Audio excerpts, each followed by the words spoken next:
We've got to cover some more breaking news in NWSL. Houston Dash announced officially that they have parted ways with now former head coach Fran Alonso, who has been away from the club on leave since June. It is now October the 3rd as we're reacting to this news.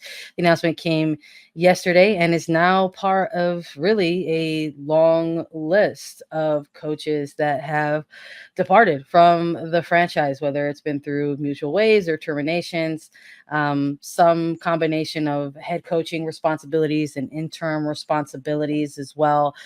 Since 2022, Houston Dash has seen 6 coaching changes at the franchise, and that was just really 2 years removed from when they won the inaugural Challenge Cup, a moment in the franchise's history where many thought that that would be a bit of a turning point for a club that had typically struggled throughout regular seasons since their introduction to the league as an expansion team in 2015.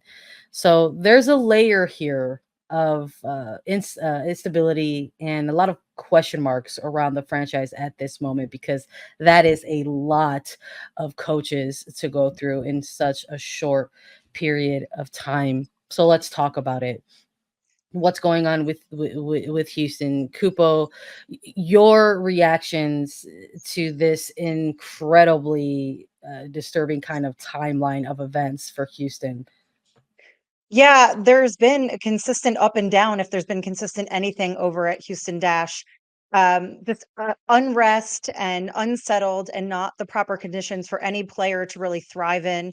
At this point, you just look at the rosters over the seasons and you wonder how much wasted talent there's been because they're just unsupported largely. I thought that with some of the more recent investments, Tim Howard, as well as Lyle A's, and then James Harden, that there would be some sort of an impact. But also with the Dash being a team that are essentially attached to the Dynamo, the huge disparity in their individual business valuations, things just don't seem to be going right. And I don't know what it's like being a player on the inside like that.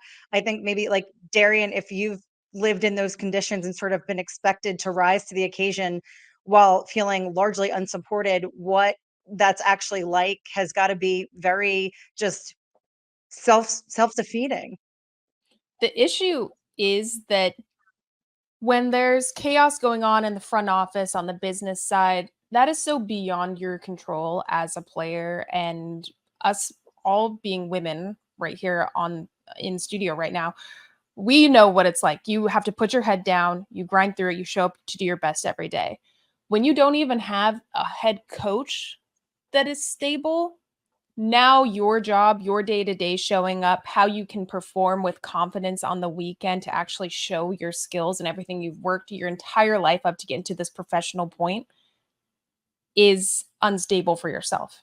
It's so difficult when you don't have a coach that's there to weather the storm with you, that's there to stay the course with you, that knows that, hey, once we're on the field, it's us against the world. It's just these individual players on the field. It's heartbreaking to think that Houston for a long time has been a place that's quote unquote a career killer as a player. That's not a place you want to go. Yes, maybe they can pay you a crap ton of money. That doesn't mean a player wants to go there. Look at what a mess the front office is. You can't sustain a head coach. You can't sustain assistant coaches. Either you're firing them or they're missing or they quit themselves or take other jobs because you're not offering them a good enough salary. It makes zero sense for as a player to want to go there. And Christine, I think you said it really well. There's so much wasted talent throughout the years that have sadly gone to Houston and other teams in the NWSL, but fortunately they've leveled up more than Houston has. But that their a year or two of their career is just totally blown by because of the front office situation, because they can't have a head coach. So when you don't have that as a player, it's not a place you want to go. If you're a player that's looking to go into the league, Houston is not a place that you want to go. And it's sad because if they actually had a stable coach, that would be a great team. They have stacked names. They've had players that they've let go or traded away that make zero sense because they don't want to be there. And I totally understand why. But it's unfortunate too to think of the repercussions on the business side that this does for Houston Dash and the NWSL. Yeah, I Cooper, mean, sorry, Dee, when you say that, I feel like in retrospect, we obviously have the context for Maria Sanchez's departure. But at the time, I think that raised a massive eyebrow for me because Fran Alonso was still in the driver's seat. And so I feel like that was just sort of this underpinning of what would come, foreshadowing of how poor things were going behind the scenes already, that she wanted to hit that eject button and run to the wave as quickly as she did. So you think it's someone of that stature that kind of panicked already and said, whoa, whoa, whoa, I don't want to be here. Mhm. And then think of the players that couldn't depart like she could. It's Yeah, so players damning. that don't have that same sort of power. It's sad. It's incredibly damning to your career that you've worked your entire life to get to this point. I'm ready for an expose on Houston. Let's lay it out on the table. Let's clear this crap out. Let's get new people in there. Let's get the proper investors in there on the women's side that actually want this to be good, that want to hire a qualified head coach that's ready to support this team, get players in there, build their careers. Because this is such shit at this point that we're still talking about this Houston Dash. It's been about time that front office needs to do better. I think you both touched on some pretty important points here in regards to this ongoing saga. I mean, we're tracking down a timeline from 2022 specifically, but if we open that up to their entire existence, like you can find some things and common threads throughout their entire existence as a franchise here. So I think Kupo and you mentioning about the fact that they were an MLS affiliated side and how we're looking and celebrating year 12 of NWSL and how maybe that's not necessarily the example anymore. I think at one point in the league's history, it was a little bit of a picture where it's like you want to have an MLS partnership. This is the way forward for NWSL to make sure you have the steady resources and things like that. But yet here's an example in which maybe that's not necessarily the case, and we see that within these constant examples of player rotation, or excuse me, in terms of coaching rotation, which eventually does lead to player rotation because to your point, Darian, things happen like you start to get a rep. You get a reputation Mm-hmm. in the league. I think Simone Charlie said it best in an interview that I had for her just after the CBA that part of the resources for players are report cards that players fill out and share for info sharing and knowledge of those things. And I think if you're a club that finds yourself on the bad end of that report card, if you're getting F's in the chat, what are you doing to try to make sure that you are going to spin that out of that so that you can get this club moving forward? Because yes, it obviously affects the players, full stop. But this much turnover and this many concerning storylines with the club, I think also affects staffing, as has been mentioned by you, Darian. I mean, how do you retain a coaching staff, technical staff?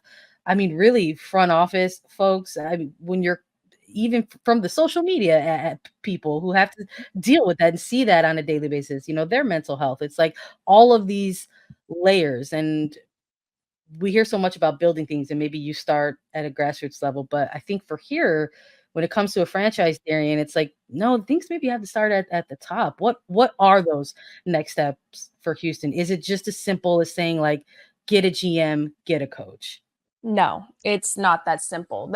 A huge issue. Oh my God, I could go on a whole rant. Huge issue with the NWSL is that for such a long time, everyone hired their friends. From my perspective and many of the players' perspective, everybody hired their friends and kept the same people in that just wanted to kind of put a band-aid over certain locations, certain markets, and just say, well, we're investing in women's sports. Like we have a women's team. Hooray, we're doing the right thing.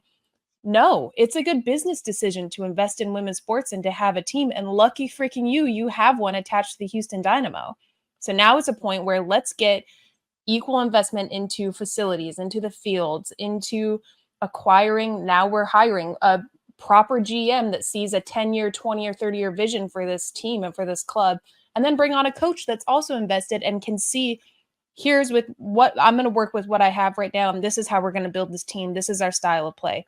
We've seen that turnaround with Orlando, with with Gotham, former Sky Blue. I mean, that was a team where people didn't want to go to formerly. Now Gotham's one of the hottest teams in the world where everybody wants to go play at.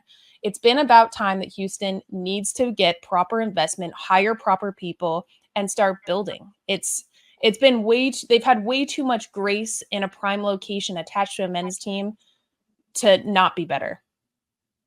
Yeah, absolutely. I don't think any of us can say it any better. I mean, at the end of the day, you have to look at the numbers, right? Those don't lie, and you have to look at the facts in front of you. What does it say about the league as a whole when we're constantly coming on this show week in, week out, talking about records being broken, players making history, teams reaching new heights, but the Houston Dash are still trying to figure things out from just like a staffing perspective. It's tough. It's very, very tough. I think if you find yourself as a fan or supporter or season ticket holder of this team, you want answers and you want to see this franchise finally take the correct steps to make sure that they sustain themselves moving forward. So we will definitely keep an eye on things because they have said in their announcement that they want to hire a GM and a coach, and we will continue to react to the news as it goes on, and we will continue to give our thoughts and reaction to that, even if maybe they're spicy from time to time, but they're with good intentions.